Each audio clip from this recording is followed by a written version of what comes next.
Hey everybody, welcome to The Bottom Line. I'm Michael Noland. Tonight, we're going to be talking about Stevie Wonder. We're going to be talking about his magnificent album, Innervisions. Now, I know some of you may be asking yourselves, hey, wait a minute, I thought that this was a classic rock channel.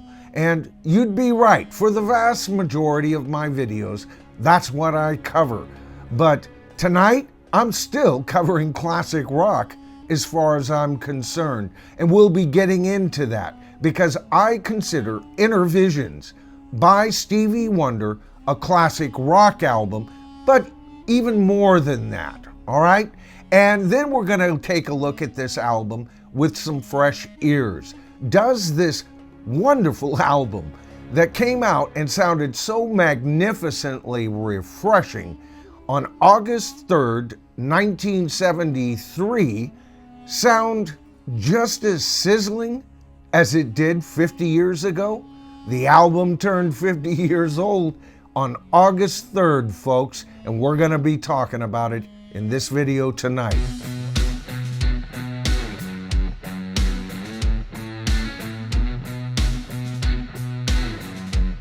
Now, it's generally recognized that this was the album that everybody came to, be introduced to Stevie Wonder rather than Little Stevie Wonder. And there is some truth to that, but he had actually already had started using just his name, Stevie Wonder, prior to this album. But because this album was so damned popular with all kinds of audiences, everybody across the board seemed to get something from this album. And that's part of what we're going to be talking about tonight. Now, up until this album, Stevie Wonder was getting very frustrated with Motown. Now, Motown had been very key to his earlier successes, but what was happening now was he was writing the songs, and then he'd have to turn those songs over to the producer who got an arranger, who then wrote out how the song would sound. They would record that and have Stevie come in and sing the lyrics over a lot of that material. He would occasionally be on instruments and things like that, but for the most part, Stevie didn't have a whole lot of control with the sound. And part of his problem is that he was thinking to himself, these are not the songs I'm hearing in my head. But when it came time to record Innervisions, Stevie had a clear idea of where he wanted to go, and he was quite insistent on that happening. First of all, on 7 of these cuts, it's all Stevie. Holy shades of Paul McCartney and the McCartney album. What better way to get the sound that's in your head? A bold step for Stevie. But it didn't stop there. He also had access to a monster named Tonto. Now, what in the hell is a Tonto? Well, Tonto is a room-sized musical instrument, analog, put together by a Frankenstein of synthesizers and additional circuitry that could be achieved only in that room. This room had monster playback speakers in it, folks, and it's only one of 2 instruments known to man where you have to enter into the instrument in order to play it. Want proof that this monster could deliver? Well, how about the synthesized bass line to the song Superstition? Yeah, that came from Tonto. But it wasn't just the fact that, Stevie finally was playing, most of the instruments, and that he had access to absolutely the most cutting-edge synthesizer known to man. But it's the songs. I've said this before, haven't I, folks? It's always in the songs. Melodically, these songs were sublime. Harmonically, even genius. But it's the lyrics, folks. that really sets this album up as a classic album, if not a classic rock album. And that's what I want to talk about next. I do consider Stevie Wonder's Innervisions a classic rock album. I bought it the second it came out.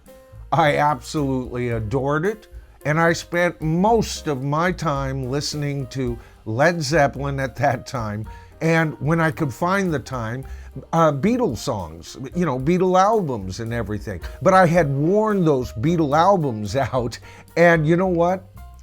Led Zeppelin just sounded so fresh. But as equally played as, say, Led Zeppelin's Houses of the Holy, Yes's magnificent Close to the Edge album, was Stevie Wonder's Innervisions. And the reason was it connected so well with those albums that I was listening to. There was a magnificence on all of those albums. And, it was like gold. It had a sparkle to it. And some of the lyrics were so damned universal. And here's my whole point. It had something very social to say, didn't it? It was covering now and happening things, and it was not just a protest. See, now we're going to get back to the material. Think of the melodies. Think of the harmonies. Think of the instrumentation and that wonderful Tonto supplying us with sounds we had never heard, besides Dark Side of the Moon, and even Dark Side of the Moon could not achieve some of these sounds. But when you put all of these things together, isn't that exactly what a classic rock album is? Now, that doesn't mean that Innervisions isn't a classic, I don't know even how to define it, soul, a classic rhythm and blues album. You know what? I know albums that I would put on several lists like that. So I'm quite comfortable with seeing this album as a classic rock album. And what about that incredible title? A title and a concept chosen by none other than a blind man. A blind man has to have an inner vision that he relies on. Daredevil would call it his radar sense, right? But something that was deeper. He had to go in deeper into himself and become aware through that sense, and with the aid of his remaining senses, to see the world in an almost colorful way. And that album cover, I would nominate this in the top 10 album covers in classic rock, if you ask me. But think of this. Now, if a blind man is capable of tapping into his inner vision, does that mean that we as sighted people are handicapped and not able to do so? No. See, that's the whole thing of this album. It's a challenge. So not only is it a protest album, it's a challenge to humanity. This is where the album became art. Just like the greatest Led Zeppelin albums, just like the greatest Beatle albums. And what about the Beatle and Stevie Wonder connection? Paul and Stevie. Let's add another Paul in there. Paul McCartney, Paul Simon, and Stevie Wonder came out of the 60s and had continued in even greater successes in some cases than they had in the 60s.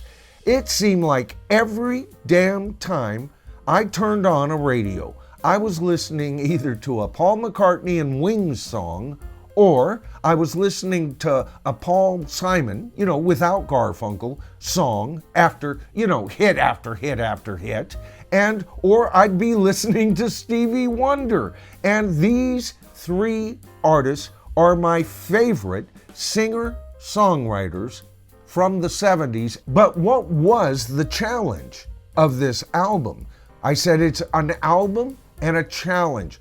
It's a challenge to humanity to wake up and see through their inner visions what they would like to see, and do it with a positivity. There's that melody we were talking about, right? And to do it with an open mind. There's that Tonto. Took an open mind to even use that damn monster, right? Okay? And it means so much more than any individual track on this album. As for the question, does it sound as fresh today as it did then? I don't know. You know, I listen to this album as often as I listen to Led Zeppelin and as often as I listen to anything from the classic rock era. So it never lost its sizzle for me. It's nothing. It's not an album, folks, that I put away for 10 years and brought it back. I've done that with albums, right?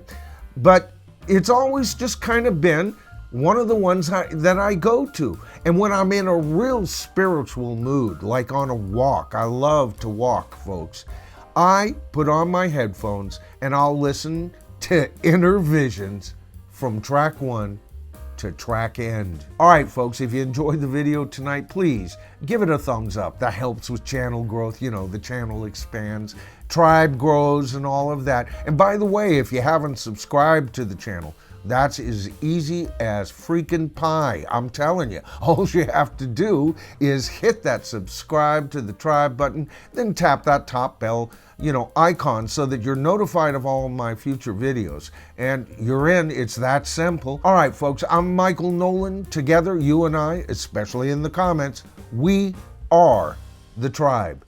And I'll see you in my next video.